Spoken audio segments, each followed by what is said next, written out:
మిత్రులందరికీ నమస్కారాలు. మొన్న బీహార్ రాష్ట్ర అసెంబ్లీకి జరిగిన ఎన్నికల్లో ఎన్డీఏ మళ్ళీ గెలవడము, గెలిచిన మరుసటి రోజే వారి విశ్వరూపం చూపారు. ఎందుకంటే దేశవ్యాప్తంగా ఉన్న కార్మిక సంఘాలన్నీ కూడా, జాతీయ కార్మిక సంఘాలు, ఫెడరేషన్స్, మొత్తం వందలాది కార్మిక సంఘాలందరూ కూడా గత అనేక సంవత్సరాలుగా తీవ్రంగా వ్యతిరేకిస్తూ ఉన్నారు ఈ 4 లేబర్ కోడ్లు అమలుపరచడాన్ని. అయినా సరే వాళ్ళు ఇన్నాళ్ళు ఆగుతూ వచ్చారు. మనం ఎప్పుడైతే ఎన్నికల్లో గెలిచారో మాకు తిరుగులేదు, మాకు ఎవరు అడ్డం కాదనే పద్ధతుల్లో పోరాడి సాధించుకున్న 29 లేబర్ చట్టాలన్నింటినీ కూడా పక్కన పెట్టి వాటి స్థానంలో ఈ 4 లేబర్ కోడ్లు ఇంప్లిమెంట్ చేయడానికి ముందుకు వచ్చారు. అంటే దాదాపు భారతదేశ ట్రేడ్ యూనియన్ ఉద్యమ చరిత్రలో 100 సంవత్సరాలకు పైగా, దాదాపు 120-130 సంవత్సరాల క్రితం నుంచి కూడా పోరాటాలు చేశారు. బ్రిటిష్ వారి కాలంలో కూడా కొన్ని హక్కులు సాధించుకున్నారు.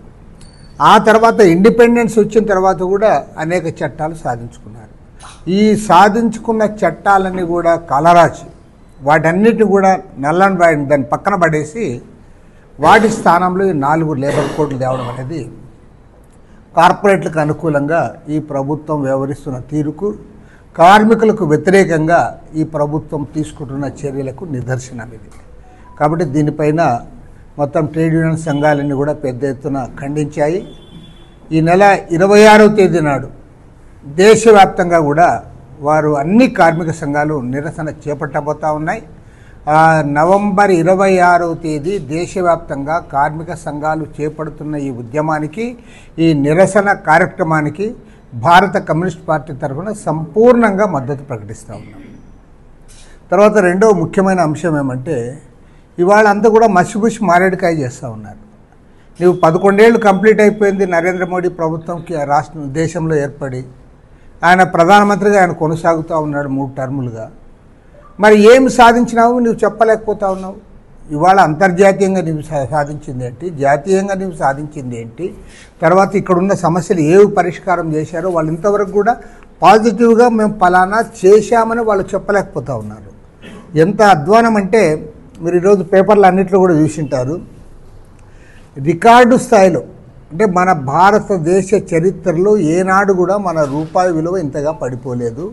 ఇవాళ 2025 ఈ రోజుకి మన రూపాయి విలువ ఈరోజు ఏమంటే $1కి $89.61. ఇంత కనిష్ట స్థాయికి ఏనాడు కూడా పడిపోలేదు.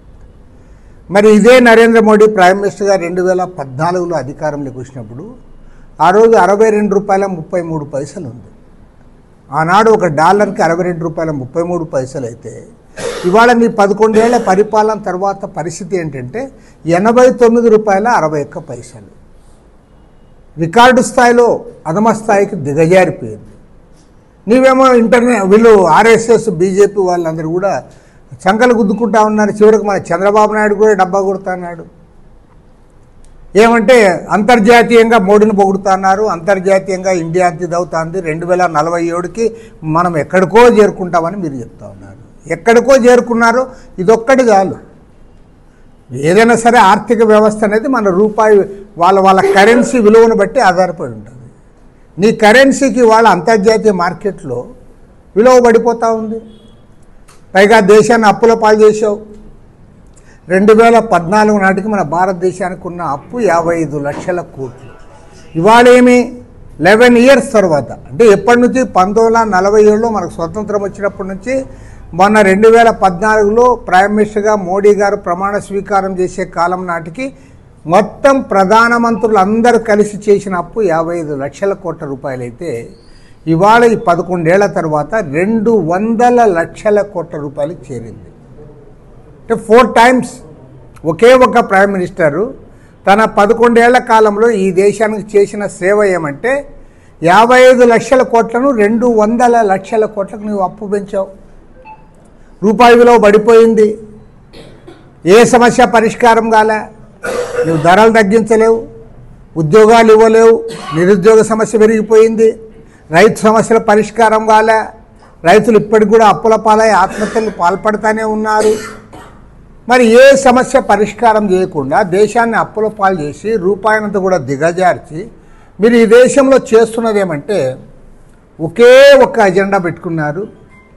మైనార్టీలకు వ్యతిరేకంగా మెజారిటీ హిందూ మత ఉన్మాదాన్ని రెచ్చగొట్టడం, దాని ద్వారా మీరంతా కూడా చేస్తూ ఉన్నారు. ఇది ఇవాళ అది కూడా తీవ్ర స్థాయికి చేరింది. ఏ చిన్నదాన్ని కూడా మీరు సహించే పరిస్థితి లేదు. మన అనంతపురం గారు చెప్తా ఉన్నా, మొన్న పుట్టపర్తిలో ప్రైమ్ మినిస్టర్ గారి సమక్షంలో ఐశ్వర్యారాయ్ గారు మాట్లాడారు. కులం ఏంటి మతం ఏమిటి అనే దానికి కులం అన్ని కులాలు ఒకటే, కులం అంటే మానవత్వం, అదేవిధంగా మతాలన్నీ ఒకటే, మతం అంటే ప్రేమతత్వం అని ఆమె చెప్పింది. చెప్తే దాన్ని కూడా మీరు ట్రోల్ చేస్తున్నారు సోషల్ మీడియాలో. ఆమె ఒక మంచి మాట చెప్తే మీకు ఇది కావడంలే. అదేవిధంగా సినీ దర్శకుడు రాజమౌళి గారు ఆయన తన అభిప్రాయాలు చెప్పాడు. I'm also atheist. మేము హేతువాదులం. హేతువాదులు ఉంటారు, అదేవిధంగా ఇస్లాము స్వీకరించిన వాళ్ళు ఉంటారు, క్రిస్టియన్స్ ఉంటారు, హిందూ మతస్థులు ఉంటారు, వివిధ కులాల వాళ్ళు ఉంటారు. ఎవరి భావాలు వాళ్ళకు ఉంటే కొంతమంది ఎల్లమ్మను పూజిస్తే ఇంకోరు రాముడిని పూజిస్తారు. తప్పేముంది? ఎల్లమ్మను పూజించే వాళ్ళు పూజించుకుంటారు. కాబట్టి ఏమంటే మీరు ఎట్లంటే మీరు చెప్పిందే జరగాలి. రాజమౌళి ఒక మాట అంటే అసలు మన రాజమౌళి నాస్తికుడు అయితే ఆయన సినిమాలని బ్రహ్మాండంగా ఆడుతున్నాయి. ఒకవేళ అడ్డుకుంటే దేవుడు అడ్డుకుంటాడు, మీకెందుకయ్యా? దానిపైన కూడా మీరు కామెంట్ చేస్తారు. ఐశ్వర్యారాయ్ పైన కామెంట్ చేస్తారు. ఆ రాజాసింగ్ అనేవాడైతే ఈయన రాజమౌళి తీసుకుని జైల్లో పెట్టాలంటాడు.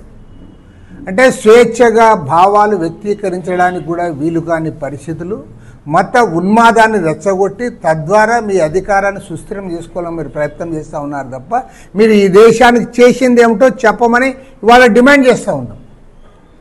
ఈ దేశానికి పలానాలు మేము చేశాం, లేదా పలానా సమస్యలు మేము పరిష్కారం చేశామని మీరు పాజిటివ్గా చెప్పుకోలేకపోతూ ఉన్నారు. కాబట్టి ఏమంటే దీన్ని తీవ్రంగా తప్పుపడతా ఉన్నాం. రేపు కార్మిక సంఘాలు 26వ తేదీ నాడు ఏదైతే వారు దేశవ్యాప్త నిరసనకు పిలుపిచ్చారో దానికి సంపూర్ణంగా మద్దతు ప్రకటిస్తూ ఉన్నాం. ఇక మన రాష్ట్రానికి సంబంధించి చంద్రబాబు నాయుడు గారి గురించి కూడా 2 మాటలు చెప్పాలి. చెప్పే ముందుగా ఈ ఆపరేషన్ కగార్ పేరుతో మీరేమో ఒకవైపు చెప్తున్నారు మాది రామరాజ్యము అంటున్నారు. మీరు రామరాజ్యంలో రోజు ఇట్లా చంపుతారేమో నాకైతే తెలియదు. కానీ మేము చదివిన రామాయణ సినిమాల్లో కానీ రామాయణ పుస్తకాల్లో కానీ ఇట్లా రోజు చంపుతారనేది ఎక్కడ చూడలే. పైగా రాముడే అడవులకు పోయాడు, రాముడే కష్టాలు పడినాడు, అంతేగాని రాముడు ఎవరిని పడితే వాళ్ళని చంపలే.